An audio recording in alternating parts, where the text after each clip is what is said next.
দুধ জাল করতে গিয়ে অনেক সময় দুধটা কেটে যায়, তখন সেই দুধটা ফেলে না দিয়ে তার থেকে যে ছানাটা বের হবে সেই ছানা দিয়ে বাড়িতে খুব সহজেই তৈরি করে নেব স্পঞ্জি মিষ্টি। এখন আমি ছানাটা একটি কাপড়ে বেঁধে 10 মিনিট রেখে ছানা থেকে জলটা ঝরিয়ে নিব। এখন হাতের সাহায্যে এভাবে ডলে ডলে ছানাটা মিহি করে নিব, যাতে ভিতরে কোনো দলা পেকে না থাকে। আর কাজটা একটু সময় নিয়েই করতে হবে। এখন কিছুটা ময়দা দিয়ে ছানাটা ভালো করে মেখে নিব। দেখুন আমার ছানাটা পারফেক্ট, একটুও লেগে নেই থালায়। এখন গোল গোল শেপ দিয়ে মিষ্টি আকারে তৈরি করে নিব। কড়াইয়ে দিয়ে দিব 1 বাটি চিনি এবং 3 বাটি জল, একটি এলাচ দিয়ে একটা পাতলা শিরা তৈরি করে নিব।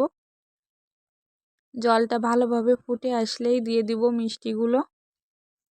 এখন ঢাকনা দিয়ে 15 থেকে 20 মিনিট জাল করে নিলেই রেডি হয়ে যাবে। আর এই মিষ্টিটা কিন্তু খুবই স্পঞ্জি এবং নরম হয় খেতে। আপনারা একবার হলেও বাড়িতে চেষ্টা করে দেখবেন।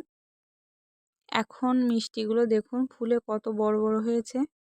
নামিয়ে 30 মিনিট রেখে দিলেই তৈরি।